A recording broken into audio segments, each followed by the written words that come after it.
O mundo corporativo, ele precisa de transformações. E por que nós escolhemos os jogos teatrais para, de forma lúdica, fomentar essas transformações? Porque o mundo corporativo é feito por pessoas, e pessoas gostam de se relacionar. Torna o ambiente de trabalho muito mais leve ao se relacionar. E esse é um dos motivos que nos fez tomar a decisão e utilizar os jogos teatrais como uma ferramenta de transformação do conhecimento para habilidade. Tudo aquilo que as pessoas conhecem, transformar em habilidade, colocar em prática no dia a dia de trabalho. Na comunicação, no teatro, a comunicação precisa ser eficaz, ela não é meia boca. Se a informação for passada meia boca e não de forma correta, o público sai de lá com uma má impressão. Não teríamos uma boa nota do público se ele sair com essa impressão de que a comunicação não foi boa, não entendi a peça, tudo que falaram lá não teve um começo, meio e fim. Isso tudo faz com que o público desdenhe daquilo que ele está comprando. E seria muito difícil que a gente pudesse fazer uma próxima peça e o público lotar o teatro. Então a comunicação no mundo teatral precisa ser efetiva e eficaz. É fundamental isso. Não tem meio termo. Se a gente faz uma boa comunicação lá, eles levam essa comunicação, o entendimento disso para outros públicos e faz com que a gente cresça. No mundo corporativo já não é assim.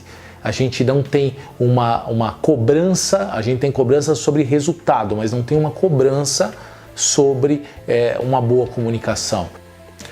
Por exemplo, a improvisação.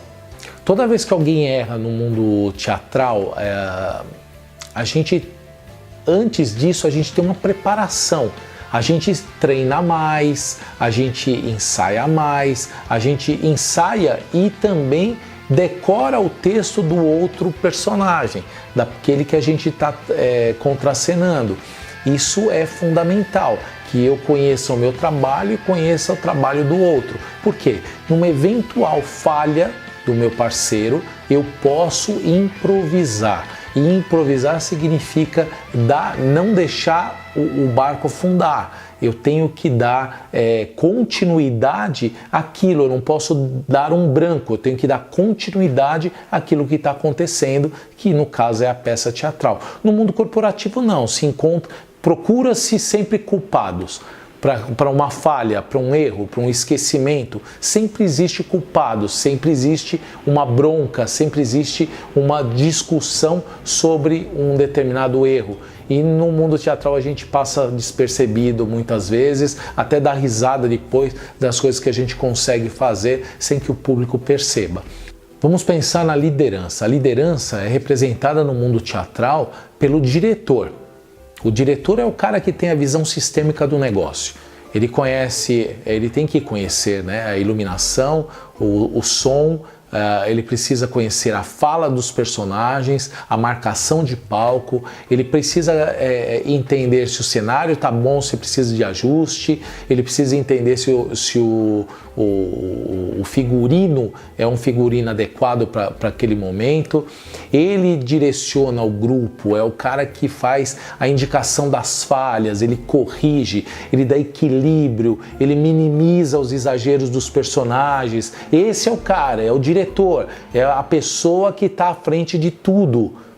No mundo corporativo, deveria ter também uma visão sistêmica do negócio, o líder, todos os líderes, mas não tem. A gente encontra muitos líderes sem visão sistêmica, sem conhecer o todo. Então, esse conhecimento que o líder tem que ter no mundo corporativo é o que deixa muita falha por aí. A gente encontra muita falha. A falha de técnica como a falha comportamental. Tem muitas pessoas acreditando que são líderes sem ser. E tem outras pessoas que poderiam ser excelentes líderes e não são porque não tiveram oportunidade.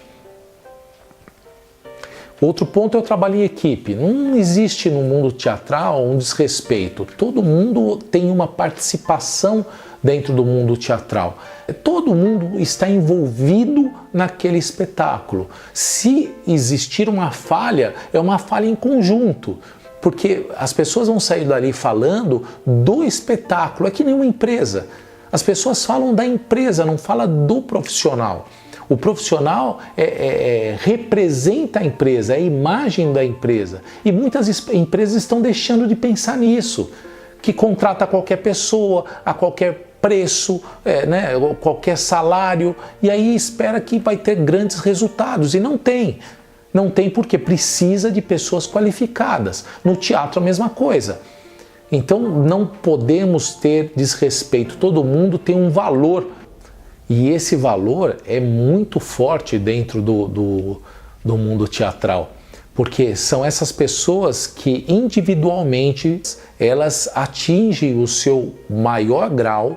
E aí a gente tem referências dos grandes musicais, a gente consegue ter referências quando todos atingem um equilíbrio, um estágio muito superior àquele mediano que as pessoas estão acostumadas. E aí não é só um que sai do estágio e vai para o outro, todos saem ao mesmo tempo numa evolução uniforme e faz o espetáculo realmente acontecer naquele momento. Por isso o respeito, porque para que isso aconteça, para que seja uma peça de vários atores, de várias pessoas, um espetáculo de verdade, nós precisamos que tenha várias pessoas sendo boas naquilo que faz. Vamos falar sobre compromisso. Quando existe uma peça de teatro que vai começar às 20 horas no domingo, por exemplo, os profissionais que vão trabalhar nessa peça, eles chegam 12 horas antes. Eles se preparam, eles ensaiam individualmente, eles ensaiam em dupla, eles ensaiam, faz um ensaio geral, passando luz, passando som, eles precisam fazer maquiagem, ajuste de figurino, fazer exercício de respiração, alongamento, eles precisam fazer um monte de coisa antes de começar o espetáculo. Se alguém falta, tem que ter um coringa. As maiores organizações teatrais tem um coringa que conhece o texto dos principais elementos e se faltar alguém, ele vai lá e substitui. Tudo isso é a questão do comprometimento. Algo que também no mundo corporativo está diminuindo. Não existe muito comprometimento. Aí eu chego na hora que eu quero. Mas tem banco de horas. Aí eu trabalho até mais tarde. Mas e se o cliente quiser você no período comercial, que é das 9 ou das 8 até as 18? E se quiser? Quem paga o seu salário é o cliente. O foco tem que ser no cliente. Que compromisso é esse? Eu chego às 10 e saio às 10 da noite? Ah, tá bom, eu fiz mais do que eu devia. Não! O compromisso está em chegar mais cedo, se você conseguir, ou até chegar no seu horário mesmo e sair no seu horário, mas estar lá no momento que foi contratado para isso. O teatro nos mostra que se você quer fazer uma peça, um espetáculo um determinado dia às 20 horas, você tem que chegar antes, se preparar para que aquilo aconteça. Outro dia eu fui num cartório, a cartório abria às 9 horas da manhã, era 5 para as 9, tinha gente ainda buscando lanchinho no bar da esquina.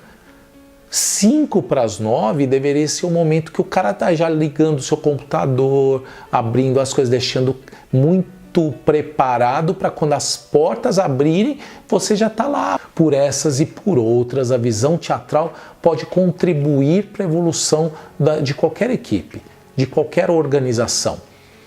E a gente tenta, sim, fazer com que essas pessoas vivenciem um momento, na posição do cliente, na posição do outro indivíduo que trabalha com essa pessoa, na posição de líder, na posição de dono da empresa. Vivendo isso, talvez você se colocando na posição, você entenda as necessidades da empresa, e é isso que acontece no mundo teatral.